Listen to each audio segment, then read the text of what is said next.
تکلیف آئے، مصیبت آئے تو ڈٹ جائیں۔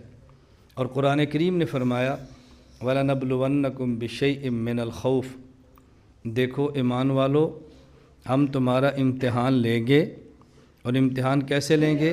بِشَيْءٍ مِّنَ الْخَوْفِ۔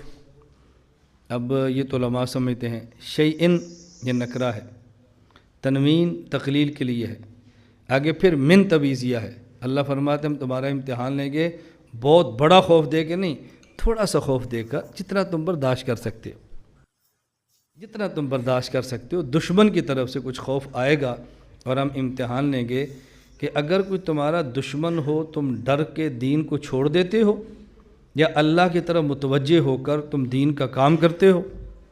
ہم آزمائیں گے تمہیں کہ تم کیا کرتے ہو۔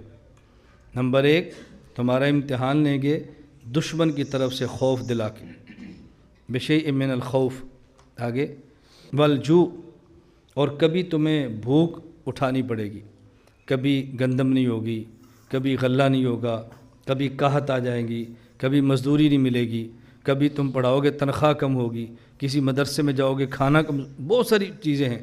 فرمایا نمبر دو، تمہارا امتحان لیں گے کبھی تمہیں بھوک کی مشقت دے کے، ونقص من الاموال، کبھی تمہارا مال کم ہوگا، بارش آئی پھل کم ہو گیا، اور پانی نہ ملا پھل پھر کم ہو گیا، پھل گر گیا پھل آیا نہیں، ونقص من الاموال والانفس، تمہارا قریبی عزیز فوت ہو جائے گا، رشتہ دار فوت ہوں گے، تمہارے بندے کم ہوں گے، ہم اس سے تمہارا امتحان لیں گے۔ ونقص من الاموال والانفس والثمرات، تمہارے میوے، تمہارے پھل، ایک تفسیر اس کی اولاد بھی ہے، اور اصل تفسیر اس کی پھلوں کے یہ باغات کے پھل ہیں۔ ہم تمہارا امتحان لیں گے، پھر دیکھیں کہ تم کرتے کیا ہو۔ بَلَنَبْلُوَنَّكُمْ بِشَيْءٍ مِّنَ الْخَوْفِ وَالْجُوعِ وَنَقْصٍ مِّنَ الْأَمْوَالِ وَالْأَنفُسِ وَالثَّمَرَاتِ وَبَشِّرِ الصَّابِرِينَ۔ فرمایا ان امتحانات میں جو بندہ ڈٹ جائے، برداشت کرے اور صبر کرے، میرے پیغمبر اس کو اس مصیبت پر بشارت دو۔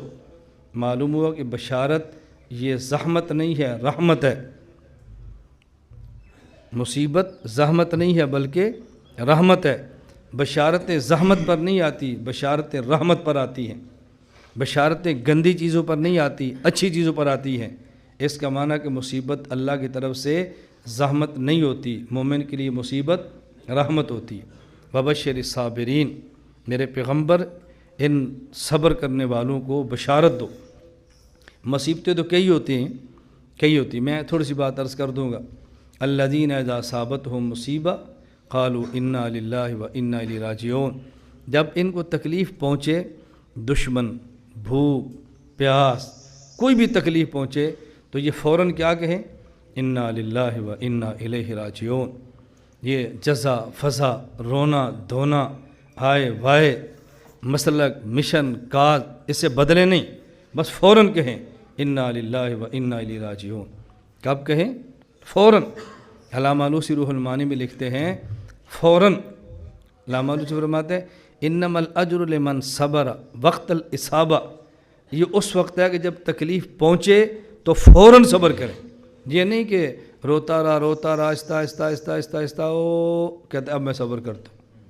وقت کے گزرنے کے ساتھ تو ہر بندہ صبر کر ہی لیتا ہے، تکلیف آئے اور فوراً صبر کرے، اس پر ہے بشارت۔ وبشر الصابرین، جو کیا کہے انا للہ و انا الیہ راجعون۔ پھر ان کو میں کیا دوں گا؟ اولئک علیہم صلوات من ربہم ورحمہ، آگے اولئک هم المہتدون، میں 3 انعام دوں گا۔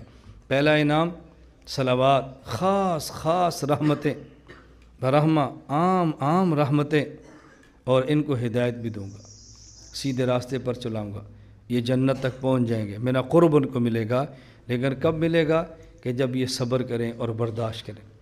یہاں تلقین کیا کی؟ انا للہ و انا الیہ راجعون، یہ کب پڑھیں؟ جب مصیبت ہے۔